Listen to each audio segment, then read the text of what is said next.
Hello everyone, নমস্কার সবাইকে। লাবণ্যময়ীর ছোট্ট একটি ব্লগে আপনাদের সবাইকে স্বাগতম।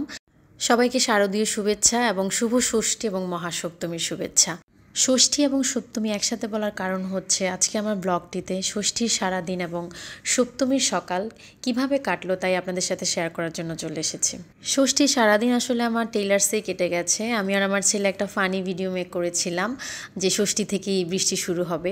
যদিও সেটা ফান করেই করেছিলাম, বাট সেটা সত্যি সত্যিই হয়ে গেছে। ষষ্ঠীর সারাদিন বৃষ্টিতেই গেল। এরপর সন্ধ্যাবেলা আমি পার্লারের উদ্দেশ্যে রওনা দিয়ে দিলাম। আমি আসলে প্রতি বছরই ষষ্ঠীর দিনেই পার্লারে যাই। আমার পার্লারটা ছিল মন্দিরের একদমই কাছে, তো আমি সেখান থেকে মন্দিরের কিছু ভিডিও ক্লিপ নিচ্ছিলাম। মন্দিরটা এত সুন্দর লাগছিল, চারিদিকে লাইট ঝলমল করছিল, খুব ভালো লাগছিল দেখতে। এরপর আমি পার্লারে ঢুকে গেলাম। আমি ব্রু প্লাক এবং আপার লিপ করেছিলাম। আমার ফেসিয়াল বা হেয়ার স্পা করার মতো টাইম ছিল না, কারণ তখন অলরেডি রাত 10টা বাজে, অনেক লেট হয়ে যেত।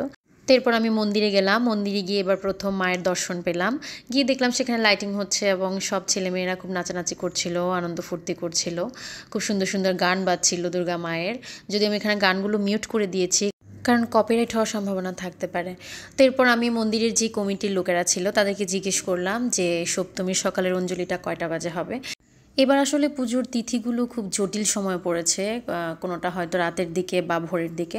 তো আমি কনফিউজ ছিলাম যে কখন সকালে অঞ্জলি হবে, এই জন্য জিজ্ঞেস করে শিওর হয়ে নিলাম। এরপর আমি মন্দিরের চারিদিকটা একটু ভিডিও করে নিয়েছিলাম, দেখতে খুবই সুন্দর লাগছিল। এরপরে তাড়াহুড়ো করে বাসায় চলে আসি, কারণ বাসায় গিয়ে আমি ফেসিয়াল করব। আসলে আমার বাসায় মোটামুটি সব প্রোডাক্টই আছে ফেসিয়ালের, তো ভাবলাম আমার শুধু পার্লারে লেট করে লাভ নেই, বাসায় গিয়ে আমি ফেসিয়াল করে নেব। তো প্রথমে আমি আমার মাইসেলার ওয়াটারটা দিয়ে ফেসটাকে ক্লিন করে নিলাম। এরপর আমি ফেস ওয়াশ দিয়ে মুখটাকে ভালো করে ডিপ ক্লিন করে নেব।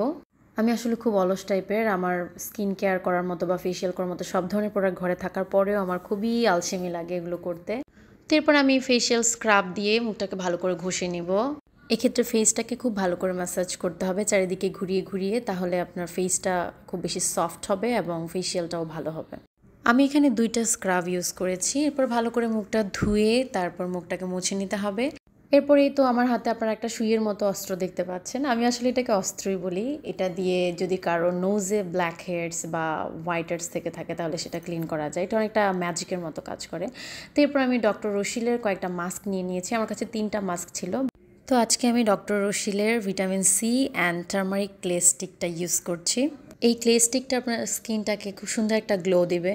It's like a face pack. এটা মাখার পরে আপনাকে 20 মিনিট ওয়েট করতে হবে। তো আমি 20 মিনিট ওয়েট করার পরে আমি আমার মুখটাকে ধুয়ে নিব। ফেস প্যাকটা এরকম শুকিয়ে যাওয়ার পরে মুখটাকে ধুয়ে নিতে হবে এবং ভালো করে মুখটা মুছে নিতে হবে টাওয়াল দিয়ে। তো এরপর আমি একটা ফেস মাস্ক ইউজ করব। আমার ঘরে আসলে অনেকগুলোই ফেস মাস্ক ছিল। আমি আগে বলেছি আমি খুব অলস। আমি কিছুদিন আগেও প্রায় অনেকগুলো ফেস মাস্ক ফেলে দিয়েছি, কারণ ডেট এক্সপায়ার্ড হয়ে গিয়েছিল। তো এই জন্য আজকে আমি সবগুলো ফেস মাস্ক আগে চেক করে দেখলাম কোনটার ডেট সবচেয়ে কম আছে, সেটাই ইউজ করেছি। তো এই ফেস মাস্কটা দিয়ে আমি প্রায় 20 মিনিট ওয়েট করেছি এবং 20 মিনিট পর আমি আমার মুখটা ধুয়ে নিয়েছি। তো এই তো আমার ফেসিয়ালটা শেষ, আপনারা দেখতে পাচ্ছেন। জানি না কতটুকু গ্লো করেছে। এই ছিল আমার ষষ্ঠীর দিন। এই তো সপ্তমীর সকাল শুরু হয়ে গেছে। আমরা মা ছেলে রেডি হয়ে মন্দিরে চলে যাচ্ছি অঞ্জলি দেওয়ার জন্য। আসলে দুর্গা মা চলে এসেছে আর আমার মুখে ব্রণ আসবে না এটা আমি ভাবতেই পারি না কখনো। সবসময় পূজা আসলে আমার ব্রণ উঠবেই। তো এরপর আমরা মা ছেলে মন্দিরে ঢুকে গেলাম। মন্দিরে গিয়ে দেখলাম প্রায় 2-3 বার অঞ্জলি দেওয়া হয়ে গেছে অলরেডি। তো আমি সবার শেষের যে অঞ্জলিটা ছিল সেখানেই অঞ্জলি দিলাম।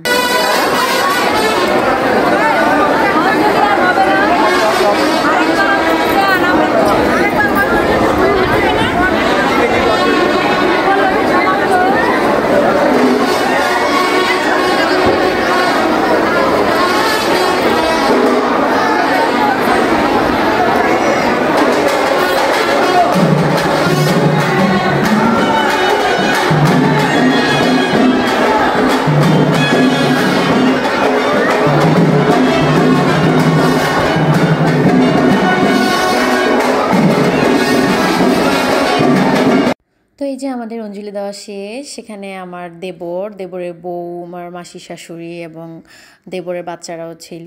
তো আমি আমার যাকে বলছিলাম যে আমাকে একটু ভিডিও করে দেন, তো সে আমাদেরকে ভিডিও করে দিচ্ছিল।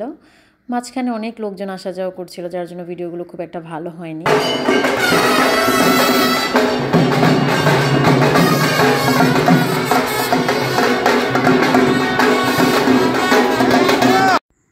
হাজব্যান্ড তখন ভিডিও কল দিয়েছে, আমি আমার হাজব্যান্ডকে ঘুরিয়ে ঘুরিয়ে দেখাচ্ছিলাম দুর্গা মাকে এবং সে দেখে প্রণাম করছিল। তো আমাদের অঞ্জলি দেওয়া শেষ, আমরা বের হয়ে গেলাম মন্দির থেকে। সাহিত্যর হাতে একটা গিফটের প্যাকেট দেখতে পাচ্ছেন, এটা ওর কাকু ওকে গিফট দিয়েছে পুজো উপলক্ষে। তো এরপর আমরা বাইরে চলে আসি। এবার আসলে বাইরের ব্যানারগুলো এত সুন্দর ছিল, খুব সুন্দর সুন্দর দুর্গা মায়ের ফেস ছিল, তো আমি সেগুলোর ভিডিও নিচ্ছিলাম। তো এরপর আমরা নাস্তা খাওয়ার জন্য একটা হোটেলে ঢুকে পড়ি, আমাদের সবারই খুবই ক্ষুধা লেগেছিল। তো সাহিত্য আর রিদিমা খেলাধুলা করছিল, আর আমরা রাতের প্ল্যান করছিলাম যে সপ্তমীর রাতে আমরা কোথায় কোথায় ঘুরতে যাব, সেই প্ল্যান করছিলাম আর খাচ্ছিলাম। আসলে পুজোর এই কয়েকটা দিন আমরা সবাই একসাথেই ঘোরাঘুরি করার চেষ্টা করি। বড় পরিবারের সবচেয়ে বড় সুবিধা হচ্ছে যে কোনো ওকেশনে সবাই যখন একসাথে হয় খুব বেশি মজা হয়, খুব বেশি আনন্দ হয়। তো এটা আমার খুবই ভালো লাগে। যাক, এরপরে আমার জা এবং দেবর এরা চলে গেল তাদের বাড়িতে, আমি আর সাহিত্য বাসায় চলে আসি। তো এই ছিল আমাদের সপ্তমীর সকাল। আশা করি আপনাদের ভালো লেগেছে। দেখা হচ্ছে নেক্সট ব্লগে। Tata, bye bye.